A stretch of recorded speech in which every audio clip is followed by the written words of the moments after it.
football world. Not just in England, not just in Europe, but globally. And in this video, we are going to break down everything. The Carabao Cup final build-up, the Champions League quarter-final draw, the injury news, the transfer rumours, the expert opinions pouring in from every direction, and what all of it means for this club at this precise moment in history. So let us get straight into it. No wasting time, because there is a lot to cover. Let me set the scene for you clearly. Arsenal are 4 days away from walking out at Wembley Stadium to face Manchester City in the Carabao Cup final. This is not just a cup final. This is the first opportunity for this Arsenal squad to end what has been a 6-year trophy drought. 6 years of near misses, 6 years of promises, 6 years of building, and now the door is open. But it is not just about the Carabao Cup. The situation is far bigger than that. Arsenal are 9 points clear at the top of the Premier League table. They are through to the quarter-finals of the Champions League, where they will face Sporting CP, and they are still alive in the FA Cup. That means the quadruple is on the table. The quadruple, 4 trophies in a single season, something no English club has ever achieved in history. The weight of this moment is enormous, and every single piece of news coming out of this club right now carries that weight with it. If you want this level of in-depth analysis every single week, hit that subscribe button right now and join the Melissa Arsenal analyst community. We break down every story so you never miss the bigger picture. Let us begin. The reality for both clubs heading into Sunday is that the injury picture is clearer now than it was a few days ago. And broadly speaking, both sides are largely fit.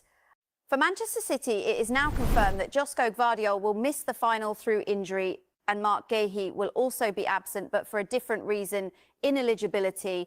Despite their UEFA Champions League exit to Real Madrid, Pep Guardiola was able to rest key players ahead of the final. So City arrive at Wembley, battered from Europe, but rested for this occasion.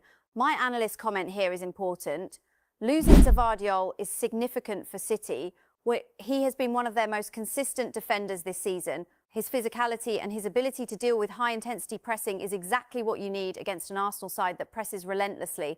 Without him, City's defensive line looks more vulnerable on the left side. Arsenal's right-sided attackers will be very aware of that. For Arsenal, the picture is slightly more complicated.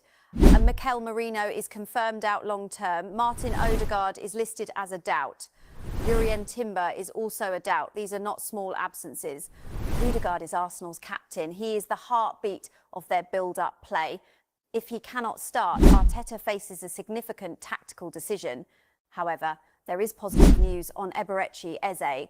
After Arsenal's 2-0 win over Bayer Leverkusen in the Champions League, Eze was substituted in the second half, causing concern. But he has since confirmed that the issue is not serious and that he will be okay. He opened the scoring in that Leverkusen game, and his form right now is outstanding. He remains a key option for Arteta heading into Sunday. The evidence suggests Arsenal can cope even with those doubts. The squad depth they have built this season means Arteta has options regardless of who is available. But the Odegaard situation is one to watch very closely between now and Sunday. This is one of the most fascinating sub-stories heading into the final, and the football world cannot stop talking about it. Kepa Arrizabalaga has played every single game in the Carabao Cup this season. He has been brilliant. In 5 fixtures, he has conceded just 3 goals, and he was the hero in the penalty shootout against Crystal Palace. His performances in the competition have been exceptional, and there is a strong case for keeping faith with him. But here is where it gets complicated. Kepa's record in English domestic cup finals when he has been in the matchday squad is 5 appearances and 5 defeats. 5 finals, 5 losses. He was on the losing side in the Carabao Cup final against Manchester City in 2019 and against Liverpool in 2022. In that Liverpool final, he missed the decisive penalty. He also played the FA Cup final that Chelsea lost to Leicester City, where he was criticised for conceding a long-range strike from Youri Tielemans. That is not a small statistic. That is a pattern, and Mikel Arteta will be fully aware of it. On the other side of the argument is David Raya, and the praise for Raya right now is coming from every direction. Declan Rice, Arsenal's own player, described Raya as a real leader for the squad. He said that the intensity Raya trains at and the level he brings to every session gives everyone around him confidence. Rice called him incredible. Those are not just polite words from a teammate. That is genuine belief in a goalkeeper who has transformed this club. Jamie Carragher went even further. He said clearly that if Arsenal go on to win the Premier League, David Raya has been one of the biggest reasons why, not just this season, but the actual decision to sign him and replace Aaron Ramsdale. Carragher called that signing a pivotal moment for the club. Thierry Henry added his voice by publicly backing Raya for the Premier League Player of the Season award. Henry stated on CBS Sports that Raya should be in contention because of what he does for Arsenal every single time. Henry highlighted Raya's ability to make 2 to 3 outstanding saves per game, preventing losses and keeping the team in contention. The numbers back this up. Raya has kept 21 clean sheets in 40 appearances. The numbers back this up. Raya has kept 21 clean sheets in 40 appearances across all competitions this season. My analytical view is this: the decision Arteta makes in goal on Sunday will tell us everything about how he thinks about this final. If he sticks with Kepa, he is rewarding consistency within the competition and protecting squad harmony. If he starts Raya, he is making a cold, ruthless decision based on quality and eliminating a psychological risk. Both decisions are defensible, but the evidence on Raya's form this season is overwhelming, and the weight of that cup final record against Kepa cannot be ignored. Kepa himself addressed the occasion publicly. He spoke about the special atmosphere at Wembley. He said that Arsenal have big players who have played in finals, in the Euros, in the World Cup, in the Champions League. He said they know what it is to play in big games every 3 days. He remained composed and focused, emphasising that the aim is simply to win and that they will prepare everything in the best way possible. That composure is admirable, but ultimately this is Arteta's call, and it is one of the most consequential goalkeeper decisions any Arsenal manager has faced in years. What strikes me most about this Arsenal squad heading into Sunday is the mentality. The things being said publicly reflect a group that is not just hungry. They are focused in a very specific way, and that focus is telling. Declan Rice spoke clearly about Arsenal's quadruple hopes.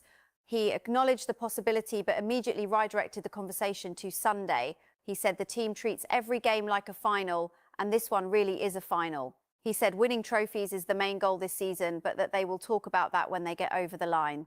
That is the language of a mature squad. Not getting carried away, locked in on the immediate task. Piero Hincapié echoed that sentiment exactly. The defender said the squad is really focused on the final, calling it a very important game. He said they are going to train very hard to get to the final in the best way possible and to win the title.